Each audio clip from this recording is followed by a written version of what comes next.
Qui est-ce que, entre Martin Fayoulou Madidi et Prince Epenge, et puis Honoré Kabongo et les autres, Banani ba Congolais ba koyoke la mal plus que les autres. Nabi ke bitumbona botuna témoignage pas Bahati Lukwebo. Bahati qui était un lundi, il est vice-président de l'Assemblée nationale. Vendredi, il est un simple sénateur. D'ailleurs, quand il faut balongo la Bahati na Sénat. Puisqu'il fait quoi au juste? Il était président du Sénat. Est-ce que vous vous rappelez de quelque chose de spécial? Oyo chambre basse dirigée pendant 5 ans. Bahati, il a déjà presque 5 ans. Par Modeste Bahati, vous avez un souvenir de quelque chose? Que ça, c'est le Sénat qui a fait. Si ce n'est que des scandales, il y a des millions et des millions de dollars au Barapotara et pas Bahati.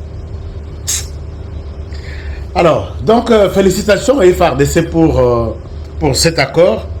Nous sommes très fiers pour cet accord. Mais puisque nous demandons que nous sommes en accord militaire, je pense que l'accord militaire aussi implique une certaine discipline. N'est-ce pas? Je pense que c'est ça pour tout le monde. Donc, dans l'armée, c'est une discipline. Est-ce que vous avez suivi moi en Balio? Avez-vous suivi ces messieurs ici? L'armée, c'est la discipline, chers amis. L'armée, c'est la... Chers amis, vous l'avez suivi? Est-ce que vous l'avez suivi?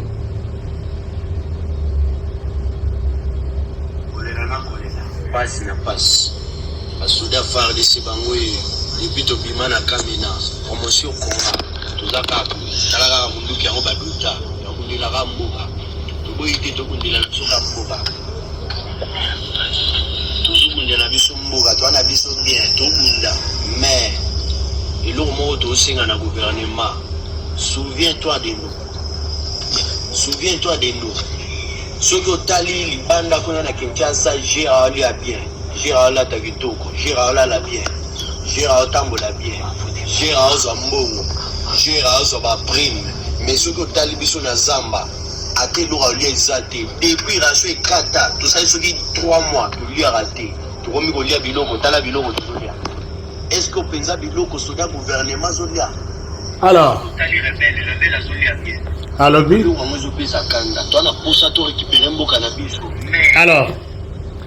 je pense qu'il y a des gens qui me condamnent en disant il a dit la vérité. Je n'ai pas refusé. L'armée, c'est la discipline. Bino batubozo ke ndoye kola. Armée na Belgique, na États-Unis, dans tous les pays du monde. Est-ce que beaucoup formé ban yaboye? Boye sabango que un militaire n'expose pas son pays comme ça. Ozolia Makemba, vous êtes sur les champs de bataille. Olingaki ozala na mesa, bachelio couvert, bachelio basani, olia comme ça on la vidéo l'accès na mokili que je mange bien. Tout le monde a ba paquet gouvernement tindaka, bolia sur le terrain, ba paquet made in DRC biloko kolia, oye koki kozala que ba militaire sur terrain ba koki kolia. Comment est-ce que d'abord aux autres ennemis, est-ce que vous pouvez me montrer une vidéo d'un militaire de l'armée rwandaise? Juste une vidéo de 30 secondes. Il dénonce les conditions dans lesquelles ils sont en train de combattre sur le terrain. Yango oyo ezako lokatonini bakonzia armée mwana ngoyeyo azo mérité vraiment prison ou soit bobengana une armée puisque RDC gouvernement azo monana volontaire, volontaire, on a coaché 2025 na poni na ndimi na côte armée puis na de la mboka nanga mais attends tu quoi attends sans frappe par mes amis. Alors si ce qu'on continue armée il faut vous en discipline bokanga elongiama noyo je sais qu'Aza Yakasa il est nalandi nous n'avons jamais été des complaisants ce qui kokangaye bokangaye bolongola écoute une armée puisque tu ne peux pas filmer condition na yo ya kosala la mosala.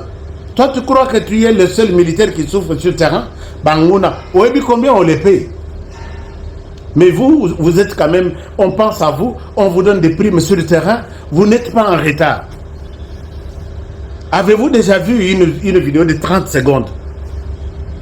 Il y a armée rwandaise qui dénigre son armée, qui dénigre ses autorités militaires. S'il vous plaît, autorité Yamboka, autorité militaire, moi, je suis Azala ya Kasai, Azala ya Congo central, Azala Wapi. Mais on me dit qu'il est du Kasai. Bolongola une armée. Bolongola une armée, parce que Azonga les sous-sois qui sont en prison, et puis Azonga la vie civile que y a un coma qui n'a mon salaire à l'État, mon salaire militaire volontaire pour défendre son pays. Il ne peut pas prendre une vidéo, habitant ici, Botalanga yo sur le terrain. Tu es sur le terrain, est-ce que ma force est aucun terrain? Tu es venu, Félix Tshisekedi a appelé, qui peuvent m'accompagner dans cette lutte? Tu es venu. Et si vous laissez ce genre de personnes qui continuent, puisque discipline militaire, ils ont que discrétion, ils ont retenue, ils ont savoir peut-être garder des secrets, mais ça, il expose son armée. On a place à aller à un téléphone. Ce qu'on va tracer, va localiser. On te bousille avec tout le monde avec qui tu es là. Alors, je n'ai jamais vu un militaire qui a un Android sur terrain, à Zobunda sur le terrain, à un téléphone. Bon, je pense que c'est un peu triste. Et ça, la RDC devrait prendre bien soin de ça. Chers amis, les malheurs ne viennent jamais seuls. Bah, sanctions contre les Rwandais et bandits. Bah, sanctions contre les Rwandais et Banda. Angleterre a Banda. Belgique a Zongisi. Allemagne a frappé. Union européenne a tantôt frappé, tantôt Zongasima. Et c'est ça la bataille de la RDC. Naminito Tozolo, ça pèse sur les Rwandais. Ngana ebisaki bino na bi total ati 1 mois ya mars. Tobanda le 1er avril. To sali 3 mois. Rwanda a kofuka marose na biso pardon. Mais tellement qu'Alinga s'entêtait trop, il ne viendra pas chez nous. Il va demander pardon ailleurs. Bon, il aux États-Unis. États-Unis, États-Unis pendant 30 ans. États-Unis n'a jamais fait ça. C'est nous qui avons dit aux États-Unis, aux Américains, regardez ce que ce petit pays ici, ce petit bout d'homme, voici ce qu'il fait chez nous. Voici le tout. Voici. Et les Américains ont compris. La Banque mondiale a sanctionné les sous le Rwanda aujourd'hui, avec son frère Kenya. Je ne parle pas du Kenya. Mais la liste a sanctionné les Rwandais. Balobi, ils ne pourront plus jamais participer à des projets financés par la Banque mondiale. Vous savez pourquoi? Corruption. Le quota. Ce que je peux donner, il y a le quota. Ce que je peux faire rapport, nous sommes sur les rapports là. Vérité, ils ont 5%. 95% ils ont le quota. Il y a le but Rwanda vraiment.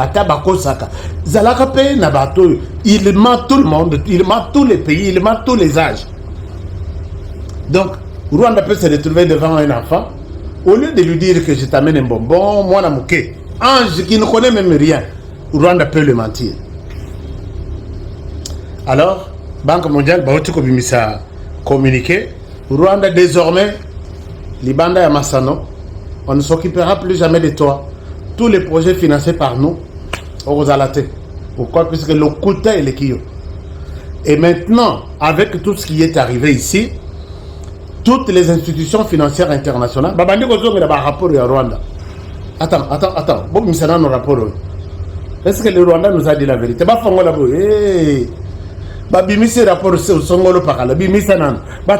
mensonge sur mensonge.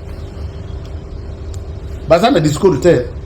Qu'est-ce qu'ils vont dire à la Banque mondiale? Qui qualifie que nous te suspendons pour mensonge.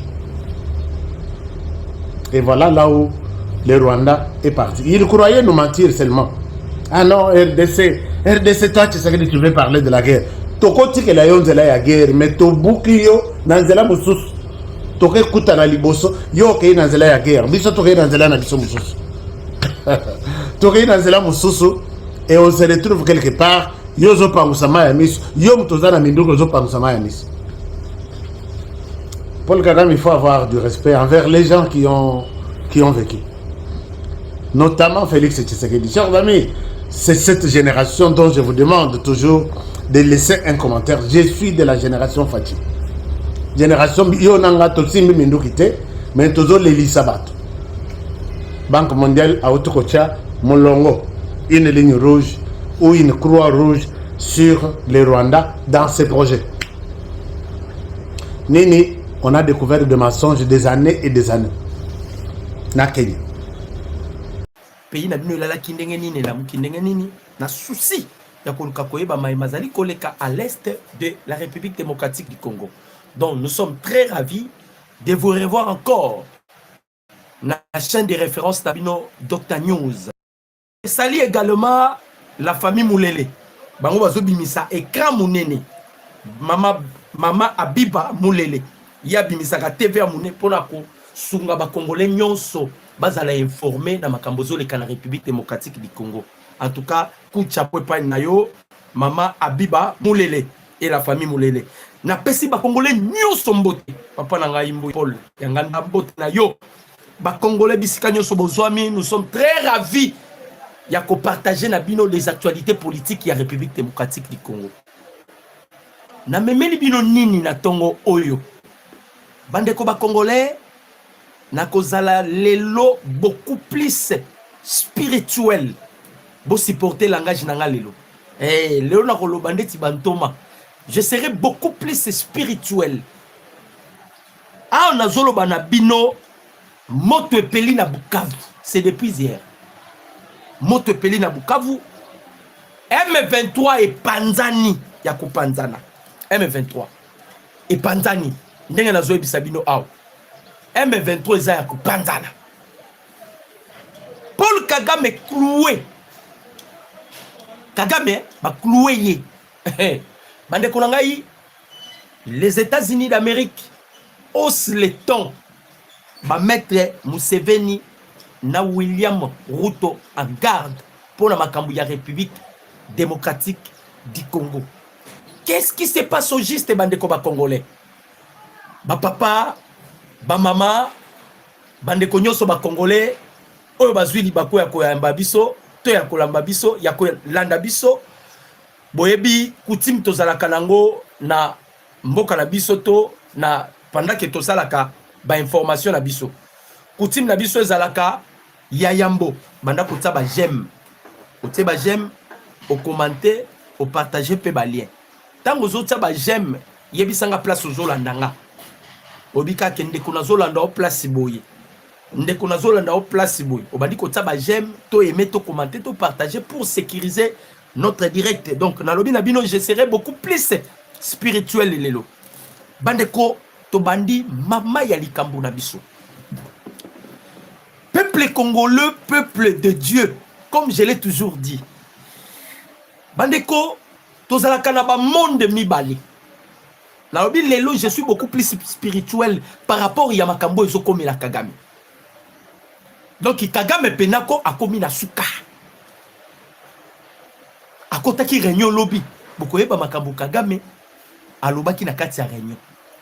Moto epeli na Bukavu pona nini bokoyeba. Pourquoi les M23 ba panzani? Yango na lobby na bandi. Bo excusez nga pe parce que j'ai la tout. Na rokosula makasi. Bolimbisa ngai. Ba papa pe ba maman avec tous les respects que je vous dois. Donc j'ai la tout. Bandeko tozalaka na ba monde mibale. Tozala monde ezomonana. Na monde ezomonana te. Si vous allez dans la Bible où il y a référence ya biso ba croyants chrétiens, vous allez comprendre que la Bible l'affirme en disant que c'est par l'invisible que le monde physique existe. Ce qui est na conteste ya esprit ya test ya verset wana. C'est par l'invisible que le monde physique existe. Et le monde que nous appartenons ici a été créé par le monde invisible. Donc, invisible, ndezobota oeza visible. Bandeko.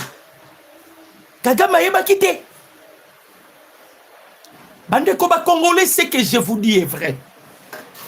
Nalobi na bino. Toaki na bitumba mibale. tozalaki na bitumba ya molimo, tozalaki pe na bitumba ya nzoto. On devait commencer à vaincre la spiritualité pour que ce qui est physique se matérialise. Ba président nyonso ba leki bande konangai na Congo mutuna mutasalaki makambo na ye.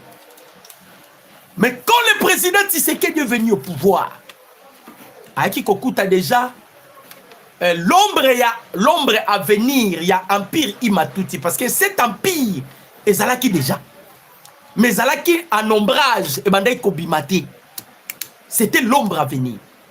Moi-même je me pose la question. Tshisekedi a été divinement averti. Qui avait dit à président Tshisekedi à kozwa peuple congolais à komema biso na martyr?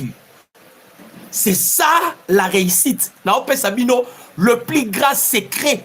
Oh ya président Tshisekedi ozo ça la réussite na yelelo. Bokoyo kama kambulelo. Président Tshisekedi Azui Bokundi a décidé ko bengisa toutes les religions confondues. Tokei na martyr. Bande komukonza mboka sali prière mibale. Oh, deux prières. Prière Yaliboso, le président Tshisekedi a demandé pardon pour ses prédécesseurs.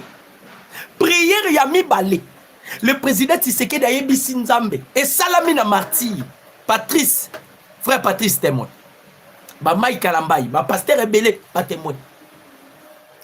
Président Tshisekedi a yebisi Nzambe. Le pays Congo détient une dimension continentale.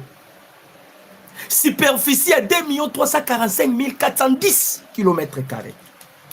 Je suis incapable de diriger ces pays. Nzambe, ngana telemi. Asala pena geste a telemi. Aebisi Nzambe yo vanda ou diriger pays oyo. C'est ça la réussite à président Tshisekedi. Bandeko, que dit la Bible? La Bible dit Dieu honore ceux qui l'honorent. Quand Tshisekedi a laissé le trône entre la main de l'Éternel, ba Ambongo, ba Chole, na Joseph Kabila, et il pensait que trône Tshisekedi a tikaki na Martik ezalaki oya.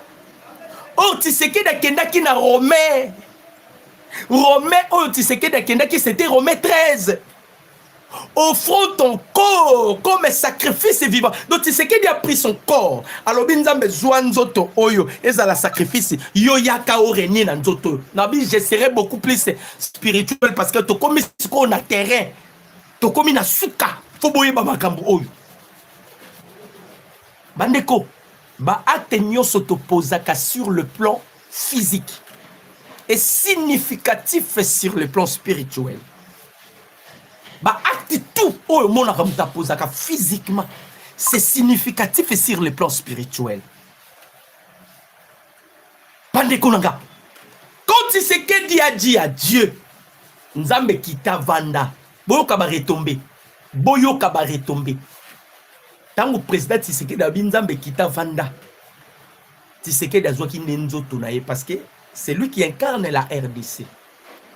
Azunzoto naye a offrir yango pa yanzambe. Asaïla qui verset biblique à Romains 13. Lorsqu'il a offert son corps, retombé à Liboso, Tshisekedi a eu avion à Kena Vatican. Pape na place Tshisekedi a telema, papa telemi. Après c'est Tshisekedi qui t'avanda. Pourquoi le président Tshisekedi a fait cette prière? On devait récupérer le pouvoir à Vatican. Parce que l'église catholique est côté les Melabiso. Alors pour contrôler l'église catholique, on devait récupérer le pouvoir à Vatican. Quand le président Tshisekedi est allé à Vatican, c'était pour dépouiller Pape. Bandeko. Et ça qui pour dépouiller Pape. C'est pourquoi le président Tshisekedi est allé à Vatican. Pape a télémi. Après Tshisekedi, il a légué au président Tshisekedi le pouvoir. Yango bomoni lelo. Est-ce que boyebi que l'église catholique est quoi ça empereur et quoi ça grand homme? Mais pourquoi Senko est incapable à quoi ça Tshisekedi? Nazo révélé bino pourquoi ils sont incapables. Parce que Tshisekedi lorsqu'il est allé na Vatican, Papa Télémaki. Papa a compris qu'il y a un esprit qui est supérieur à mon esprit. Et il est. Donc l'esprit de Tshisekedi est supérieur à ceux de Pape. Pape devait maintenant se lever et laisser la place à un esprit supérieur de dominer. Voilà, première retombée. Deuxième retombée. Oyo lelo bomoni ba américain ba soyo ki la biso. Na kobetela bino lisolo. Deuxième retombée. Botu nangeza nini? Président Tshisekedi est aux États-Unis d'Amérique. Les Américains utilisent l'aigle comme emblème na bango. Pourquoi ba utilisent l'aigle? Parce que l'aigle, le plus grand puissance il y a aigle, c'est l'immortalité. Aigle a koufakate. Alors le président Tshisekedi est aux États-Unis. Tant a commis aux États-Unis, tant a bêta qui 21 canons. Un jour, je vais expliquer chiffre 21 wana. Pourquoi ba bêta 21 canons? Na rolobelango un jour. Mais tellement dans l'information où il y a ba M23 ba panzanyo na za la focaliser na makamuna memele bino. Tangu ba komi kaka président Tshisekedi ba beti ba canon. Vous savez c'est que le président Tshisekedi avait demandé les Américains. Bandeko tozonga na histoire. Est-ce que vous savez ce que le président Tshisekedi avait demandé les Américains? Après avoir kobeta ba canon, le président Tshisekedi a demandé aux Américains à ABC Bango où se trouve la tombe de Abraham Lincoln. Abraham Lincoln, il a été tué à cause des Africains.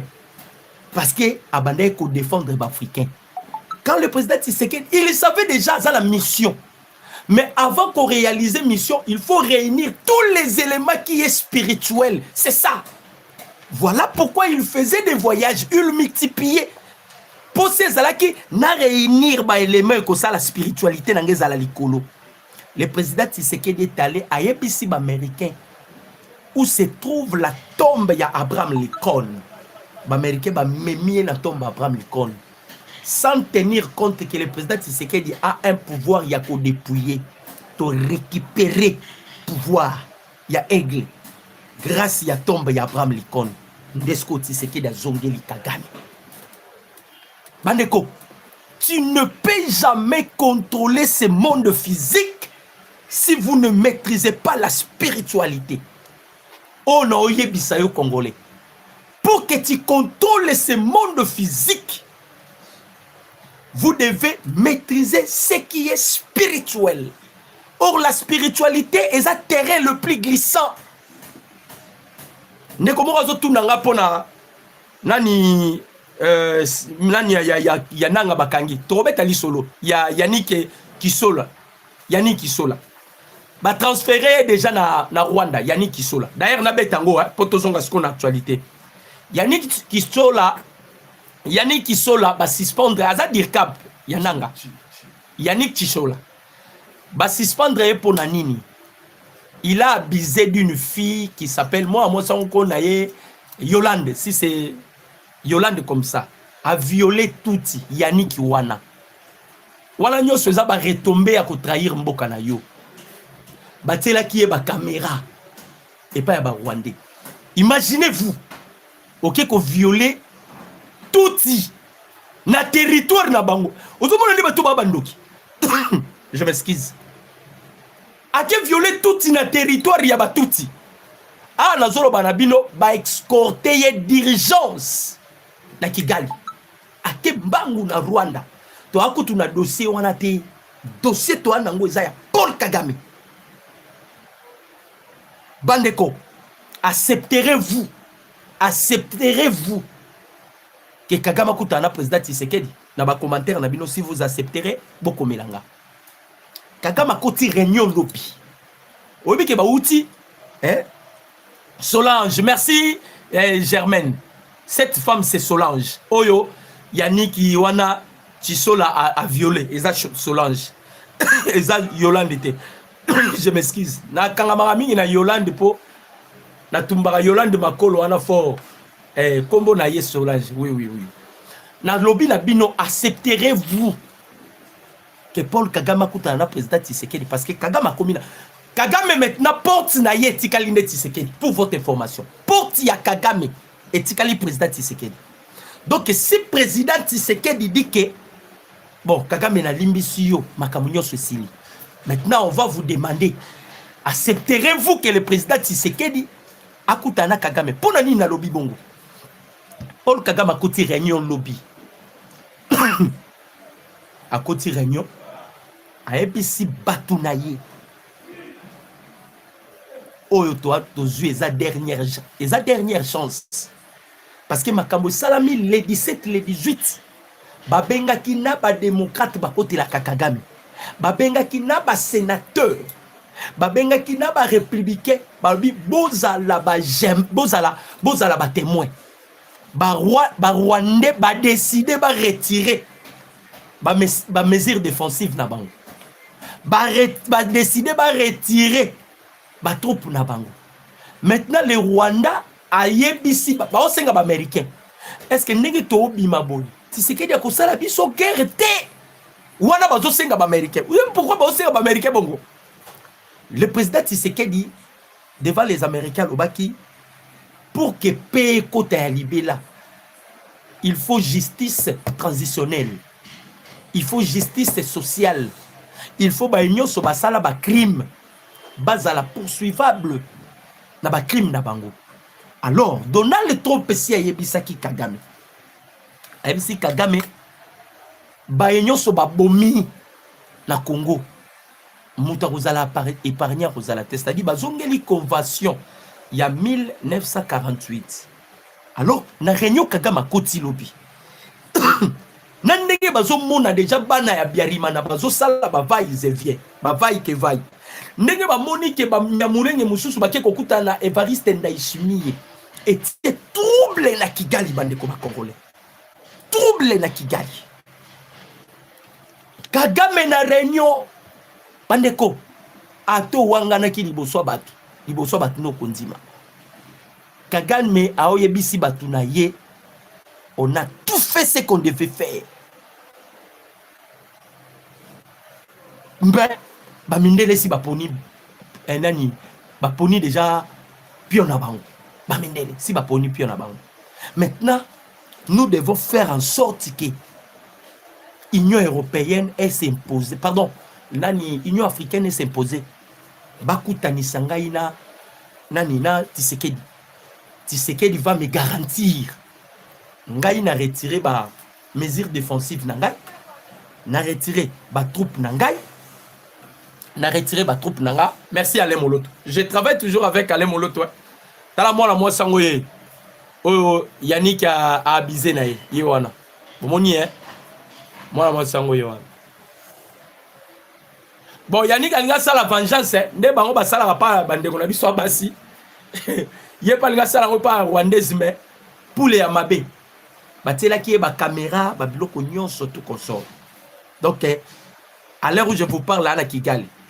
Parce que moi ba bomaye zate. Oui pourquoi? Ba bomaye te. Ba kangaye kaka. Soki ba bomie kolumba solo. Parce que ndenge ba boma déjà na nous ndeko na biso yo. Je l'ai pena ni Magloire Palou. Aza Nande. C'est notre frère. Il faut qu'on se dise la vérité. Nde baboman de Konabiswana etika banande na psychose. Et créer ba divergence. Nde ba utilisu ko boma, ba uté ko boma nani oyo petit frère Yamajab. Oyo Yamajab tomboka ya ke porter tout M23 plainte. Baboma qui est pas ya Nzenze parce que Nzenze devait maintenant il y a zo mimona qui a prêt à remplacer maintenant Sultani Makenga. Donc eza biloko yo bako boma été mais ne ba kenaye kaka wana peut-être ba po ba Rwandais balingaka te babimana bande ko na bono kita ko zwa zemi balingaka te Rwandaise abota Congolais. Bo biengo yango moni ata ba pesi nani oh Willingoma d'ailleurs c'est Rwandais. Ata ba pe nanga wana ba opesa mwasi ya Rwandaise. Mais mwasi wana robota na nanga te. Petite sœur na ya koya d'ailleurs notre porte-parole ya Armel Obango petite sœur na koya nda ko mobima na mwasi na babota na mwana. Mais yo robota na oteza eza jena ba. Kagame siko ya ABC batunaye nous devons se faire mais tout ça là effort. Union européenne, Union africaine a créé un sommet mokoboye tokuta na président Tshisekedi ngana na besoin Scott Tshisekedi à garantir nga. Ça c'est Kagame lobby. Ngana na besoin Tshisekedi à garantir ngai. C'est-à-dire ko garantir yena nini. Ye Kagame a retiré ba mesures défensives na ye. Tshisekedi fois lobaki a kosa la guerre na Rwanda parce que Kagame a peur. Bobangeza nini. Aza conscient que asali biso mabebele. Aza conscient que Tshisekedi bas mais je m'aimerais quand même to signer ba mikanda na Tshisekedi même na pays africain to signer mikanda to solo na Tshisekedi pena to kutana to solo là comme ça Tshisekedi a garantir ngai ngala na longoli ba mesures défensives Tshisekedi ça na guerre te Tshisekedi ça la boété tu vois oh Yasengi solo la na batunaye mais ils veulent maintenant que akutanande na président Félix parce que lobby biso tolaki na esengo mais na Kigali ezalaki milelo za ya nini bande konangai boyebi c'est que Paul Kagame pensait boyebi c'est que Kagame espérait boyebi leur plan machiavélique Mabele histoire ya Mabele et Sili histoire ya Mabele et Sili pour votre information histoire ya Mabele et Sili bozo remarqué Kenya aoloba makamba RDCT Uganda aoloba makamba RDCT les Américains batinda ki ba misère na bango baebisi Kenya baebisi Uganda makambu ya RDC na Rwanda oya kokota ya ngomba loyo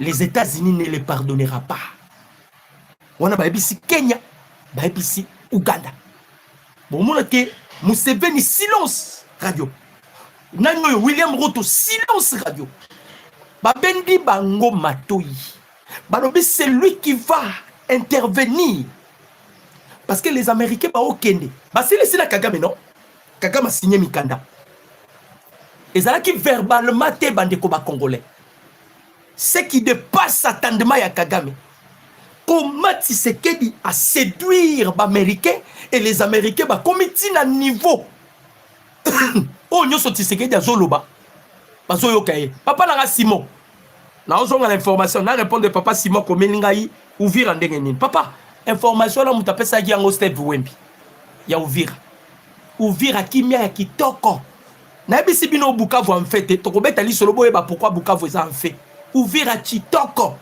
Steve Wembi ndalobaki yango tozela e lobi ba tweeté les lobi ba tweeté ba vandi kimia silence radio parce que ba Rwandais ba uto signer mikanda et puis ce qui est plus grave ba mi côté c'est les sous na kati ya piège sans le savoir bande ko ba congolais sans le savoir accepter qu'on retire ba mesures défensives na yo na ba troupe na yo toi Kagame tu disais que ba militaire na yo bazar na STT siko quand il accepte comme ça on lui convenir ko ya na oloba na bino Kagame tikali yemoko charge zongi pa ya Kagame yemoko bande ko ba j'aime bon matisa ba j'aime pour sécuriser notre direct charge tikali pa ya Kagame yemoko maintenant Kagame veut à tout prix que Tshisekedi a garantir yé à ko retirer batou mais et après c'est ça maintenant la question je vais retirer mais et après la suite qui va venir or bande ko ba congolais ba américain de ba travaillaka en avance tale loko ba américain ba salaki boyebi que les États-Unis viennent de signer les accords avec Burundi amona Kigali boy les États-Unis base na bango ezalaka na soyo base na bango ezalaka na soyo nani numéro 1 ya Afrique comme agence ya coup d'état na kati Afrique aye akendai na Angola azongi na Congo akena na nini na Burundi. Africom eyaka pona kope ces exercices militaires te. Africom bayaka pona mission za précis. C'est-à-dire ba américain ba bendi lisusu Kagame parce que bazala ki pré ba beta Kagame. Kagame lokola azalaka pe lokola considéré comme citoyen américain. Il y a eu des Américains qui vont défendre Kagame. Maintenant, Simbisi Kagame touche sans le savoir, néomoni ba bengisi délégation rwandaise na délégation congolaise. Et ça maman na touche au Simbisi Kagame. Maman nanga zo komilanga docteur son. Tala téléphone na maman Germaine. Tala téléphone na yo. Ozaka yo mondo zo komilanga son. Batu nyonso ba ko ma santé. Tala téléphone na maman.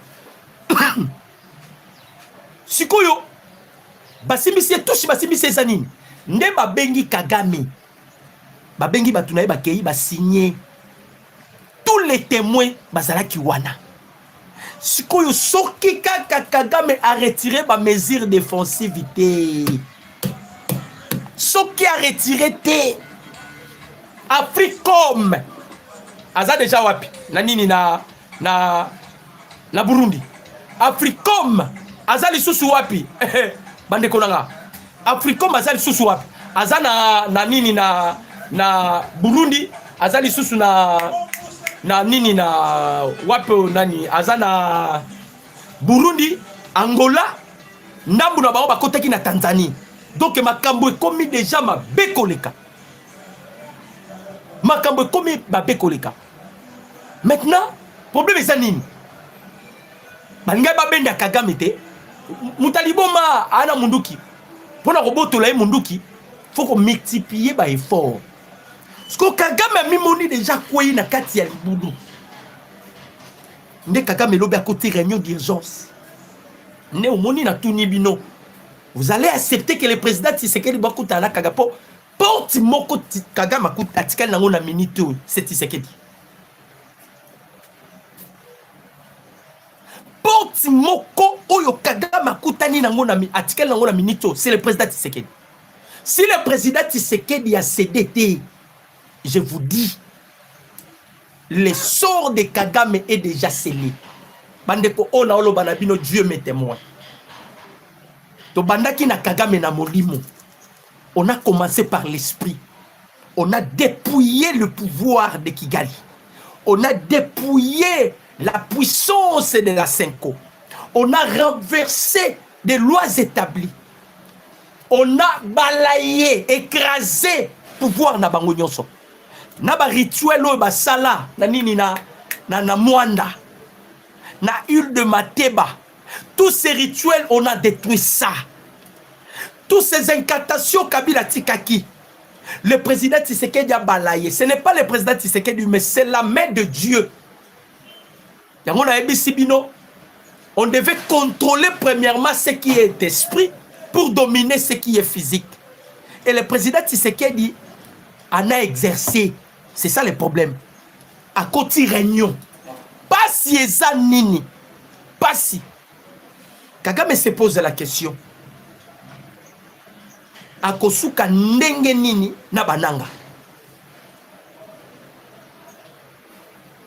Akosuka ndenge nini na bananga. Bolanda bananga te ba communiquer ba osala venez rejoindre l'AFC bande konanga yi. Courte joie. Bokanga maloba nozo ebisabino. Courte joie. Les États-Unis, les Américains, si to sala ina bango lili. Tu faut comprendre pourquoi tu balinga yidi loanate. Et les États-Unis, on a récupéré l'aigle aux emblèmes na bango, totem na bango. Ici la RDC, nous utilisons maintenant des totems. Nous avons léopard et nous avons l'aigle. Des totems autozo utilisés. Ba pays nyonso za ba totem moko. Biso to komi na bango mibali. Et le président Tshisekedi a récupéré leur totem lorsqu'il a vu la tombe de Abraham Lincoln. Bande koba congolais. Boyoka makambu eleki na Bukavu. Bukavuana, ce ne sont pas les Wazalendo, ce ne sont pas les Hibou, ce ne sont pas le Périvert, ni les Cobra Vert. Makamboleki na Bukavu entre M23 et M23. C'est ça l'information sûre et fiable. Na plaine ya Ruzizi, c'était avant-hier. Tant que qui Steve Wemba lobaki o ba osala meeting na Goma, meeting na Uvira. Na ba Bibi Kapinga. Paul Kagame, ba système na zakalango. Ayeba déjà que photo qui écoute na Washington. Il devait maintenant procéder na nous azonga lisu na Uvira pour pousser biso lisu na négociation. Parce que Goma na Bukavu déjà difficulté de négociation et apporter c'est que dans ce CDT. Maintenant, il voulait que azwa banini wana po tozonga na table de négociation. Bandeko na plaine ya Ruzizi. Eric qui prend sa Matisse drone.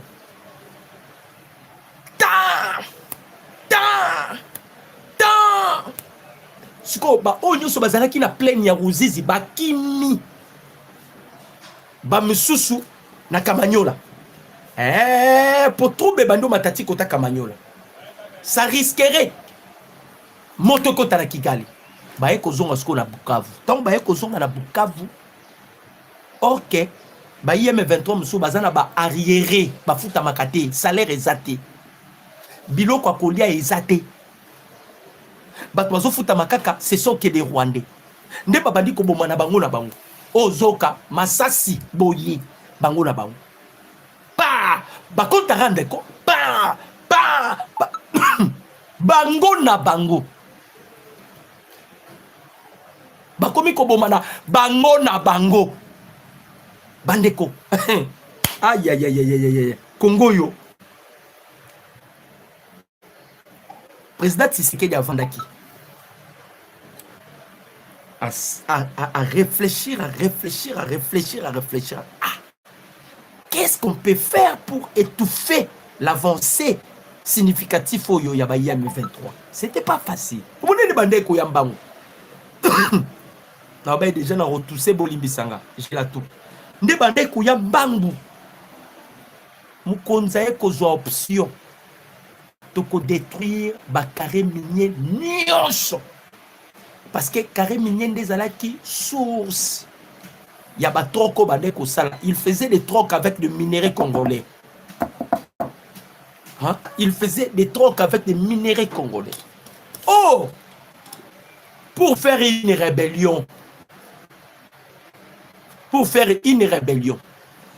La rébellion et c'est lié à la accompagner na même mise ya Mindele.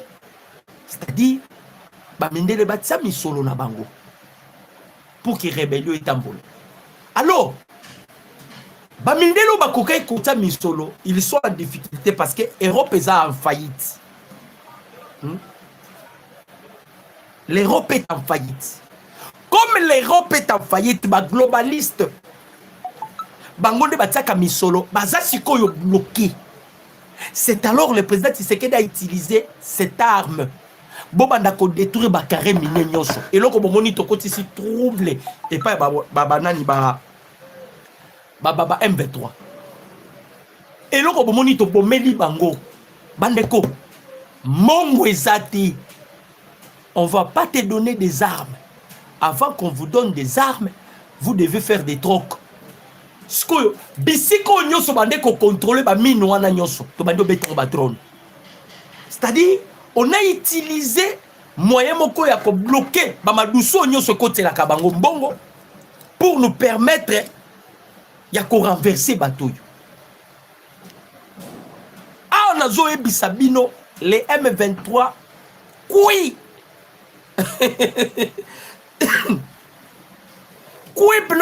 Babeli, baziki. Nous allons conjuguer le verbe avancer. On se pose la question. Verbe avancer et que wapi. Verbe avancer. C'est ce que nanga loba inabiso. Verbe avancer ti Kinshasa. Et que wapi. Où se trouve le verbe avancer? madusu nyonso elobi nango ta papa nanga James Mwande madusu nyonso bande kopesa bango vito kangi yango papa obi soza la mpuku na ndako po silisa mpuku mayele soka remarquer ka présence ya bampuku olukika ba madusu okangi ata ba likolo po ba mata likolo kangi madusu ozuka nyau ata ya bebe okoti na ndako mpuku akonyata lisusu ndako na yo te makambo zoleka na est ya République démocratique du Congo na miniko bananga na minito ba olia manga tangai ba olia manga ya ngai skoyo les États-Unis asilisi na Rwanda bazongi peut-être semaine prochaine semaine prochaine conseil de sécurité azokota conseil de sécurité azokota na objectif nini boyoka bandeko na ngai balingi babimisa skoyo stati pona ba M23 bandeko les jours où les statuts ya ba M23 et Kobima ils seront considérés comme des terroristes. C'est alors que vous allez comprendre. Eza makambu ya musikate. Amérique osala makambu. Suka ya moi, c'est mars. Avril les makambu mususu. Suka ya moi, c'est mars. Avril les makambu mususu. Joe Moni, Paul Kagame a sali tout. Boyebi ke Kigali ezaki na nzete moko boye bandeko ba j'aime za na se bo banda ko yeme bo multiplier ba j'aime na bino bo commenter puis bo partager na Kigali ezala nzete moko boye nzete wana bandeko ba congolais ba rwandais ba ya bazwa mabele na biso bakenda basala ba rituel na nzete wana bomoni domination Rwanda zalaki nango ezaki makambo ezaki physique te c'était spirituel. Rwanda zouaki biso pendati. On était sous l'emprise de Rwanda. Ah, tozoe bisabino, yango moni bato to wana bango na katiawa. Ba o baza en connivence avec Kigali. Ezo sala bango pasi bazoe bate, mais qu'est-ce que Tshisekedi a fait pour na kobimane lokoyo? Et lokoyo mutakoyi kobimate. Président Tshisekedi na Jean-Pierre Bemba. Le chef de l'État lobby soke kosenga mutu nanga parce que batu nyonso ba eba déjà que guerre ya esthétique libela. Vous êtes mots zola na peut-être yo po bande kolobango. Pourquoi? Parce que les multinationaux ba multinational ba tiaka mbongo pour na bitumba.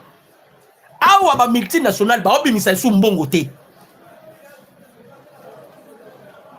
Ba multinational ba zo bimisa lisusu mbongo te. Pour na nini? Ba bimisi mbongo ebele, Joseph Kabila bimisi mbongo ebele. Ande konangai. Bande konangai. Vous pensez que c'est Congo ici? Congo mboka na bino. Bomo na ngoza mboko eza normal. Mboko na ebisaka bino, c'est le pays le plus sacré au monde. Laisse-moi vous parler sur le pyramide. Boyebi pyramide bien de konangai.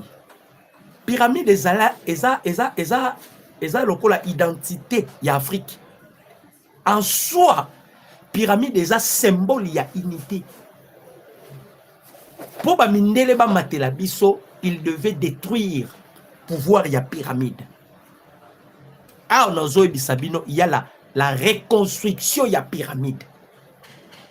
Tshisekedi est le pyramide. Eza reconstruction ya pyramide.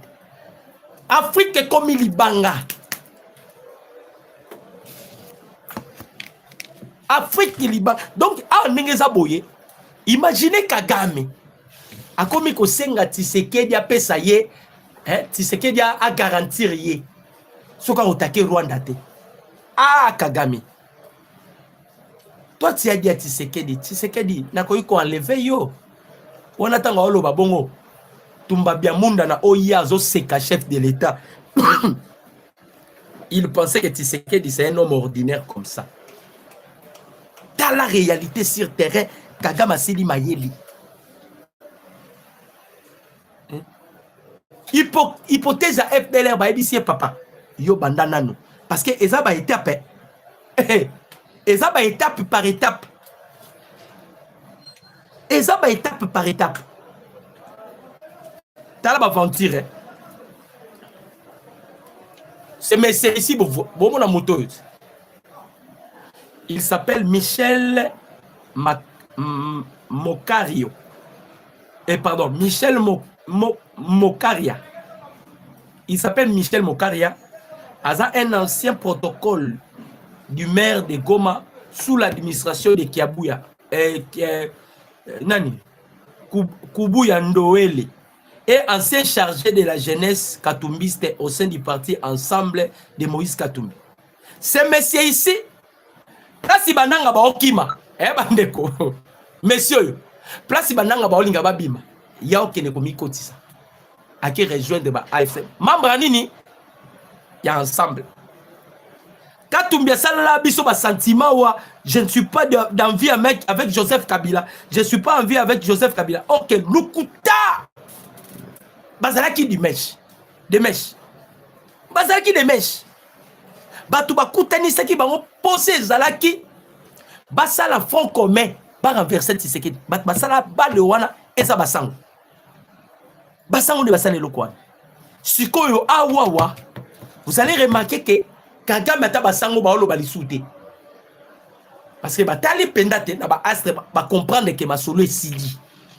Na basango bakangi munoko. On les observe. On les observe.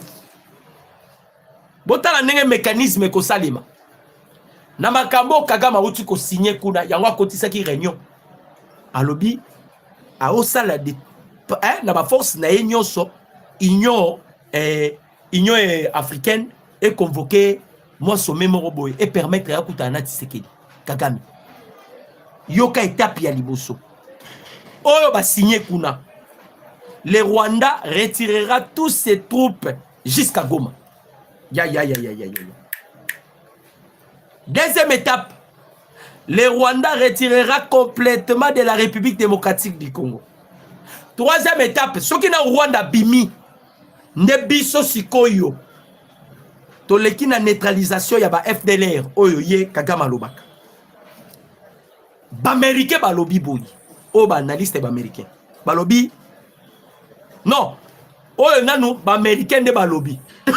Ba lobi entre ces deux parties ici. Oh Bouvandiao. Mutu oyo ako s'imposer. Mutu oyo ako respecter makambo to signété ba témoin bango yeyo. Ako zala sanctionné na degré moko na niveau vous ne pouvez pas imaginer. Balobi, les États-Unis imposeront des sanctions à la partie qui ne remplit pas ses obligations. C'est-à-dire, na deux parties, où il y a qu'à remplir ma obligation, na yeta ko sambo. États-Unis ko balukilai. Maintenant, les experts américains balobi boyi. Cette fois-ci, si Kagame ne se retire pas, cela pourrait avoir de graves conséquences pour l'économie rwandaise. Oui, pourquoi pas Kagame?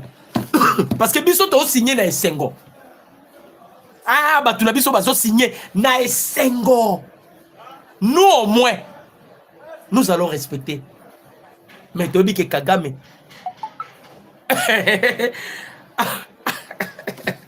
Negoma commis Kagame tensiomètre. Bandeko. Oso sentir que Kleboa.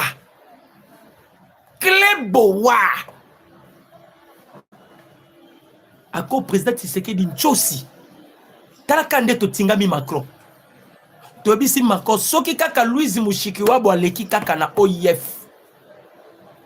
Centre culturel no ezala Congo to kangango. Par là toko décider que la RDC est comme un pays anglophone. Maintenant on peut perdre même siège na yo na Conseil de sécurité des Nations Unies. Soko salika ka blague. Mushikiwabo aleki.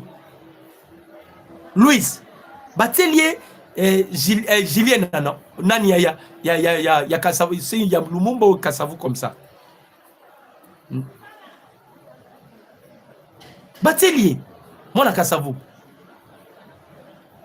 Quand toi, on est bloqué, bon. Donc, Nchosi sur Nchosi.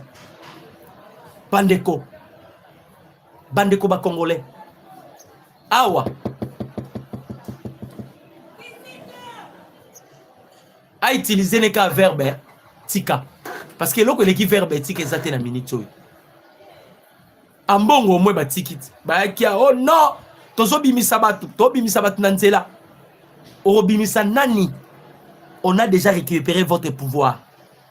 On a récupéré votre pouvoir. Julien Lumumba, c'est ça. Julien Lumumba. Babibise, ah ouais, Sili, et Sili. Tola lipe tola muki kakaboy, tout à la kakaboy. Tony Mwaba. Tony Mwaba vient de déposer à l'Assemblée nationale une proposition de loi organique relative au référendum, visiblement.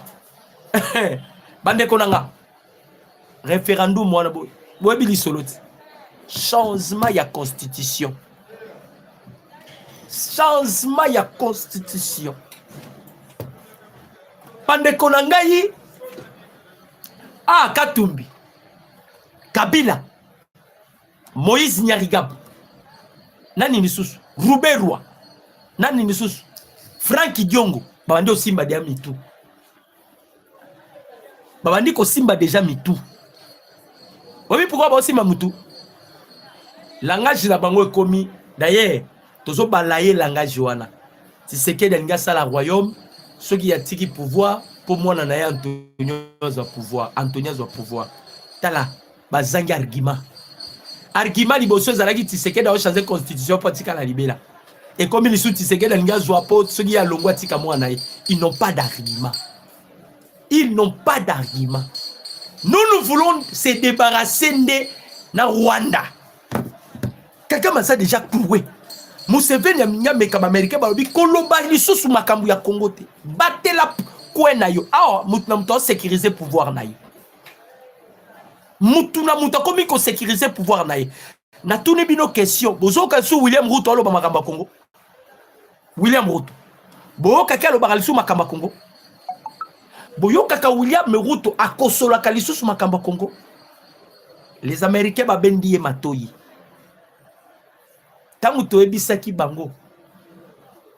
Bino ba Congolais koyi kolekela bino te. Si vous allez dans la Bible, on parle de Tshisekedi. Félix, quelle coïncidence.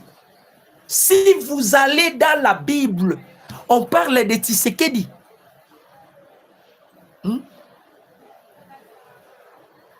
Toyebisaki Paul Kagame. Kotanga de jeunesse apocalypte de Rwanda des athées la Bible. Mais au moins la RDC dans la Bible. Esaïe 18, Zoloba, le pays coupé par des fleuves. Balobi, c'est un peuple vigoureux. La Bible reconnaît que le peuple est là. Batikara kozalate na mokili. To bloqué sikoyo Kagame. Bandeko ba Congolais. Ce n'est pas Bamindelende ba enseigner biso que l'Afrique est le berceau de l'humanité. Je vous dis la vérité. Bamindelende ba ebisi biso. L'Afrique est le berceau de l'humanité. Selon mes recherches, si l'Afrique est le berceau de l'humanité, c'est que l'histoire a tiré son origine en Afrique. Parce qu'on dit que l'Afrique est le berceau de l'humanité. C'est que l'histoire a tiré son origine en Afrique. Si l'histoire a tiré son origine en Afrique, c'est que la création du monde est salam en Afrique. Peut-être on nous a caché cette vérité. Mais boyo kasko vérité parce que Bible dit la création du monde est salama en Afrique. Boye bana pays où création du monde est salama. Toke na Bible. Bande ko ba Congolais. Boyo kanga ba internaute. Je suis fier d'être Congolais. Oh ezamboka ya Nzambe. Toke na Bible bande ko ngai. Bible lobby